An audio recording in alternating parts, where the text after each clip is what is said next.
7 भाइयों ने अपने माता पिता के मर जाने के बाद अपनी ही बहन के साथ ऐसा काम किया जिसे सुनकर आपकी रूह कांप जाएगी। बहुत पुराने समय की बात है। एक गांव में एक परिवार रहता था जिसमें 7 भाई और एक बहन थी। उनके माता पिता जल्दी ही गुजर गए थे, इसलिए बच्चों ने भी कम उम्र में ही व्यावहारिक काम करना सीख लिया। 7 भाई अपनी बहन से बहुत प्यार करते थे और बहन भी अपने जान से प्यारे भाइयों का बहुत ख्याल रखती थी। इसी तरह समय बीतता गया। एक दिन 7 भाई शिकार पर गए हुए थे। शाम होने को थी, तभी बहन उनके लिए भोजन तैयार कर रही थी। जब वह सब्जी के लिए हरी साग काट रही थी, अचानक चाकू की धार से उसकी उंगली कट गई और खून बहने लगा। पहले तो वह घबरा गई, लेकिन तुरंत खुद को संभाल लिया। उसने सोचा, अगर भाइयों को पता चला तो वे बहुत परेशान हो जाएंगे, मुझे उन्हें यह बात नहीं बतानी चाहिए। उसने बहते खून को अपनी ओढ़नी से पोंछना चाहा, किंतु फिर सोचा कि अगर भाइयों ने ध्यान से देख लिया तो उन्हें सच मालूम पड़ जाएगा। बहुत सोच विचार के बाद जब कोई उपाय नहीं सूझा तो उसने अपना खून उसी साग से पोंछ लिया जिसे वह पकाने वाली थी। शाम को जब 7 भाई घर लौटे, बहन ने सभी को खाना परोसा। आज का साग इतना स्वादिष्ट था कि 7 भाई अपनी उंगलियां चाटते रह गए और बोले, बहन आज का साग तो लाजवाब बना है, ऐसा स्वाद पहले कभी नहीं आया। बहन उनकी बात सुनकर मुस्कुरा उठी। उसने सोचा, चलो भाई खुश है, यही बहुत है। लेकिन कहानी यहीं खत्म नहीं हुई। अगली सुबह जब 7 भाई शिकार पर गए तो आपस में कल के साग की चर्चा छिड़ गई। सबने तय किया कि आज बहन से जरूर पूछेंगे कि उसने ऐसा क्या डाला था। शाम को वे जल्दी लौट आए और देखा कि बहन खाना बना रही है। बड़ा भाई उसके पास गया और बोला, बहन सच बताओ, कल साग में तुमने ऐसा क्या डाला था कि उसका स्वाद इतना अद्भुत हो गया। बहन ने पहले तो बात को टालना चाहा, मगर बड़े भाई के बार बार पूछने पर उसने सच बता दिया। उसने कहा, कल मेरी उंगली कट गई थी और उसका खून उसी साग में मिल गया था। ये सुनते ही बाकी 6 भाइयों के चेहरे का रंग बदल गया। शाम को जब सब भाई एक साथ बैठे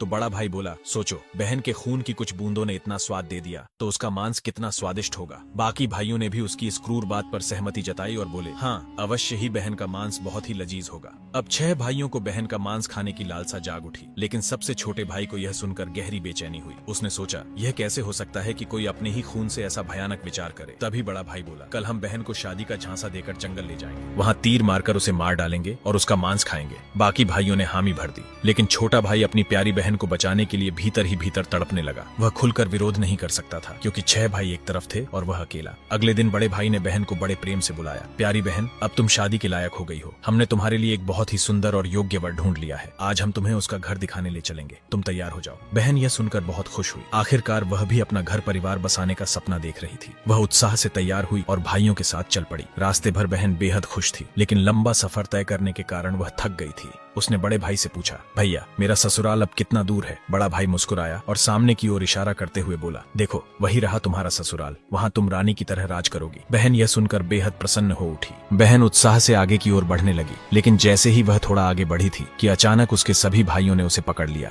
बहन कुछ समझ पाती उससे पहले ही भाइयों ने उसे पेड़ से बांध दिया। भैया यह क्या कर रहे हो, उसने घबराकर पूछा, पर उसके भाइयों के चेहरे पर अब किसी प्रकार की दया या प्रेम नहीं था।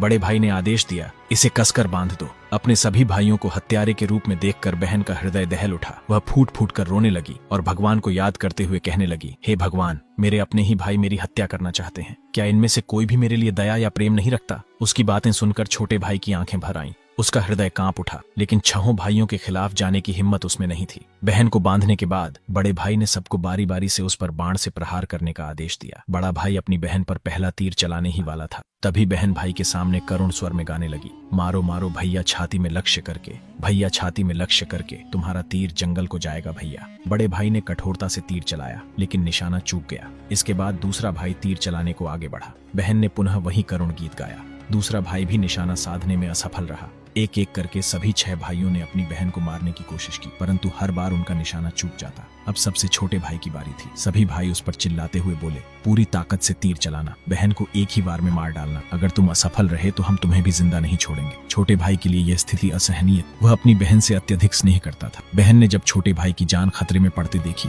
तो उसने मन ही मन निर्णय कर लिया, वह अपने प्राण त्याग देगी, लेकिन अपने सबसे प्रिय भाई को मरने नहीं देगी। उसने मन ही मन ईश्वर से प्रार्थना की, मारो मारो भैया छाती में लक्ष्य करके, भैया छाती में लक्ष्य करके, तुम्हारा तीर मेरी छाती को भेद जाए भैया। छोटे भाई की आंखों से अश्रुधारा बहने लगी, पर वह मजबूर था। उसने कांपते हाथों से तीर चलाया। तीर बहन की छाती में गहराई से उतर गया। वह दर्द से कुछ देर छटपटाती रही और फिर उसकी आंखें हमेशा के लिए बंद हो गई। 6 भाइयों ने अपनी कुटिल योजना को सफल होते देखा तो उनके चेहरे पर क्रूर मुस्कान आ गई। अब 6 भाइयों ने मिलकर बहन के शव को टुकड़ों में काट डाला। बड़े भाई ने छोटे भाई को जंगल से लकड़ी और पानी लाने को कहा। छोटा भाई भीतर ही भीतर बहुत ज्यादा चिंतित था। उसकी आंखों के सामने उसकी प्रिय बहन के शव को टुकड़ों में काटकर उसका मांस पकाया जा रहा था, लेकिन वह असहाय था। जब वह जंगल गया तो पानी और लकड़ियों के साथ कुछ मछलियां और केकड़े भी ले आया। उसने मन ही मन सोचा, मैं अपनी बहन का मांस नहीं खा सकता, लेकिन अगर मैंने विरोध किया तो ये निर्दयी भाई मुझे भी मार डालेंगे। जल्द ही चावल और मांस तैयार हो गया और भोजन परोसा गया।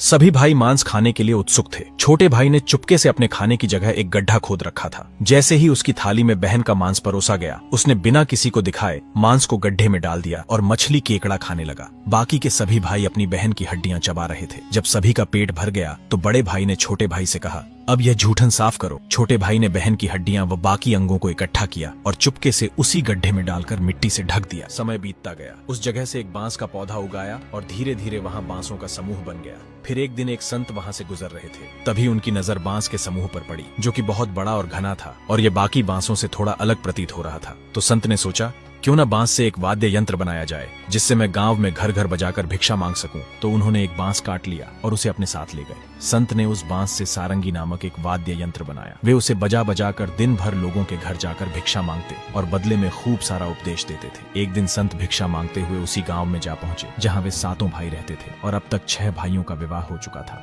लेकिन 7वां भाई अब भी अकेला था। वह अपनी बहन के दर्द को भूला नहीं था और इसीलिए उसने विवाह भी नहीं किया। जब संत बड़े भाई के घर पहुंचे, जैसे ही उन्होंने आंगन में कदम रखा, उनकी सारंगी ने खुद ही गाना शुरू कर दिया।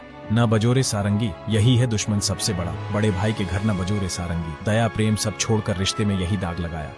ये सुनते ही बड़े भाई के पसीने छूटने लगे। वह आवाज सुनकर तुरंत भांप गया कि यह तो मेरी बहन की आवाज है, जिसे हम 7 भाइयों ने बहुत साल पहले मारकर खा लिया था। वह सोच सोच कर परेशान हो रहा था कि कहीं अगर गांव वालों को सच्चाई का पता चला तो क्या होगा। उसने तुरंत अपनी पत्नी से कहा, जल्दी से योगी को भिक्षा देकर विदा करो। योगी बिना कोई प्रश्न किए भिक्षा लेकर वहां से आगे बढ़ गया। इसके बाद योगी बारी बारी से 6 भाइयों के घर पहुंचे। हर बार जैसे ही वे किसी भाई के आंगन में कदम रखते, सारंगी फिर वही करुण गीत गाने लगती, न बजोरे सारंगी, यही है दुश्मन सबसे बड़ा। इन पापी भाइयों के घर न बजोरे सारंगी। सभी भाई बहुत परेशान होने लगे, इसलिए एक के बाद एक सभी भाइयों ने अपनी पत्नी से कहा कि तुरंत योगी को भिक्षा देकर विदा कर दो। अंत में योगी सबसे छोटे भाई के घर पहुंचे। जैसे ही योगी ने उसके द्वार पर कदम रखा, सारंगी ने अपनी धुन बदल ली और एक नई मधुर संगीत बजने लगी।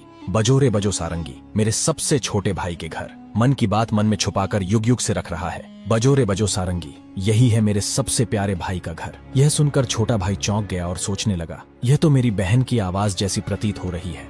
फिर उसने मन ही मन सोचा, नहीं, ये मेरा भ्रम है। लेकिन जब संगीत बार बार दोहराया गया तो वह अजीब सा महसूस करने लगा। उसने तुरंत योगी को सम्मान पूर्वक अपने घर में बैठने के लिए कहा। छोटे भाई ने योगी का खूब सम्मान और जलपान से स्वागत किया। फिर उसने उनसे सारंगी की कहानी पूछी। योगी ने बताया कि यह वाद्य यंत्र एक विशेष बांस से बना है, जो एक अज्ञात जगह पर जंगलों के बीच उगे बांस के समूह से लिया गया था। सारंगी से उत्पन्न संगीत और योगी की बात सुनकर छोटा भाई सोच में पड़ गया और मन ही मन विचार करने लगा कि हो सकता है इस सारंगी से मेरा कोई गहरा संबंध हो। फिर छोटे भाई ने योगी से विनती की, कृपया यह सारंगी मुझे दे दीजिए, मैं इसे हमेशा अपने पास रखूंगा। योगी ने सहानुभूति से उसकी ओर देखा और बिना कोई सवाल किए वह सारंगी छोटे भाई को सौंप दिया और वहां से चला गया। योगी के जाने के बाद छोटे भाई ने सारंगी को एक पवित्र स्थान पर रख दिया। उसने उसे धूप दीप जलाकर सम्मान दिया, जैसे वह कोई पूजनीय वस्तु हो। लेकिन कुछ ही दिनों में उसने अपने घर में एक अजीब सा बदलाव महसूस किया। हर दिन जब वह काम से लौटता तो देखता कि घर के सारे काम हो चुके हैं। घर एकदम साफ सुथरा मिलता, बर्तन भी साफ होते थे। शुरू में उसने सोचा कि शायद कोई पड़ोसी या भाभियां मदद कर रही होंगी, लेकिन जब यह सिलसिला रोज रोज दोहराने लगा तो उसका संदेह बढ़ने लगा। उसने अपनी भाभियों के घर जाकर पूछा, क्या मेरी गैर मौजूदगी में आप लोग मेरे घर की सफाई करती हैं? भाभियां चौंक गईं। हमें तो अपने ही घर के कामों से फुर्सत नहीं मिलती, तुम्हारा घर हम कैसे साफ करें? अब छोटे भाई की जिज्ञासा बढ़ गई। उसने सच जानने का फैसला किया। जब रात हुई तो वह बिना आवाज किए घर के एक अंधेरे कोने में छुप गया। आधी रात के करीब एक हल्की सरसराहट सुनाई दी। छोटे भाई की सांसें थम गईं। कुछ ही क्षणों में सारंगी से हल्की रोशनी निकलने लगी। अचानक सारंगी के भीतर से धीरे धीरे एक परछाई सी उभरी, जो धीरे धीरे एक लड़की का आकार लेने लगी। छोटे भाई ने जो अपने आंखों से देखा वह अविश्वसनीय था। सारंगी से एक सुंदर युवती प्रकट हुई, लेकिन जब वह दिए की रोशनी में आई तो छोटे भाई का दिल जोर से धड़क उठा। वह युवती बिल्कुल उसकी मृत बहन जैसी दिख रही थी। वह चुपचाप घर की सफाई करने लगी। उसने एक एक सामान को उसके सही स्थान पर लगाया, बर्तनों को धोया और फिर घर की सफाई करने लगी। उसकी हर हरकत में अपनापन था, जैसे वह किसी अपने के घर को सहेज रही हो। युवती ने धीरे धीरे अपने काम खत्म किए और फिर जैसे आई थी वैसे ही सारंगी में समाने लगी। छोटे भाई हिल भी नहीं पा रहा था। जब वह पूरी तरह सारंगी में समा गई तब जाकर उसने राहत की सांस ली। अगले दिन उसने यह रहस्य अपनी बड़ी भाभी को बताया। बड़ी भाभी कुछ देर चुप रही, फिर गंभीर स्वर में बोली, अगर यह सच है तो मैं तुम्हें एक उपाय बताती हूँ, तुम ध्यान से सुनो। जब वह सारंगी से बाहर आए तब तुम तुरंत उस सारंगी को आग में डाल देना और उस पर गंगा जल छिड़क देना। इससे वह आत्मा अपने पुराने शरीर के बंधन से मुक्त हो जाएगी। लेकिन याद रखना, अगर तुम यह करने में जरा भी देर करोगे तो शायद वह हमेशा के लिए गायब हो जाएगी। छोटे भाई ने भाभी की बात को गंभीरता से लिया। उसने तय किया कि आज रात ही वह यह उपाय करेगा। रात होते ही वह फिर से उसी जगह छिपकर बैठ गया। इस बार वह पहले से ज्यादा सतर्क और तैयार था। उसकी नजरें सारंगी पर टिकी हुई थीं। तभी वहीं हल्की सरसराहट हुई और सारंगी से वहीं रोशनी निकली। धीरे धीरे उसकी बहन फिर से प्रकट हुई। उसने हमेशा की तरह घर की सफाई शुरू कर दी। जैसे ही युवती ने अपना अंतिम काम पूरा किया और वापस सारंगी की ओर बढ़ी, छोटे भाई ने तुरंत सारंगी उठाई और उसे आग में डाल दिया। सारंगी जलते ही उसमें से एक तेज रोशनी निकली। पूरे कमरे में उजाला फैल गया। युवती अचानक रुक गई। तभी छोटे भाई ने बिना समय गंवाए तुलसी जल की बूंदें उस पर छिड़क दी। जैसे ही तुलसी जल की बूंदें उस पर पड़ी, एक चमत्कार हुआ। धीरे धीरे वह मानव रूप में बदलने लगी। छोटा भाई चौंक गया। उसे अपनी आंखों पर विश्वास नहीं हो रहा था। जिसे वह एक हादसे में हमेशा के लिए खो चुका था, आज फिर से उसके सामने खड़ी थी। उसकी आंखों से आंसू बह निकले। वह दौड़कर अपनी बहन से लिपट गया। बहन भी भाई से लिपटकर जोर जोर से रो पड़ी। दोनों एक दूसरे को देखकर फूट फूट कर रो रहे थे। छोटे भाई ने अपनी बहन का हाथ पकड़ लिया, जैसे वह उसे कभी दोबारा खोना नहीं चाहता था। लेकिन कहानी यहीं खत्म नहीं हुई। छोटे भाई ने तय किया कि वह अपने 6 भाइयों को उनके पापों का एहसास कराएगा। उसने पूरे गांव के लोगों को इकट्ठा किया। उसके चेहरे पर दर्द और आंखों से आंसू बह रहे थे। उसने कांपती आवाज में कहना शुरू किया, आज मैं आप सभी को एक बहुत बड़ा सच बताने जा रहा हूँ। एक ऐसा सच जिसे सुनकर आपके रोंगटे खड़े हो जाएंगे और आपको अपने ही परिवार से भरोसा उठ जाएगा कि कोई अपनों के साथ भी ऐसा कर सकता है। लेकिन मैं ऊपर वाले से यही दुआ करता हूँ कि ऐसा किसी के साथ ना हो। फिर छोटे भाई ने बताना शुरू किया, मेरी बहन जो वर्षों पहले मर चुकी थी। ऐसे ही कहानी देखने के लिए चैनल को सब्सक्राइब करें और कमेंट करना ना भूलें।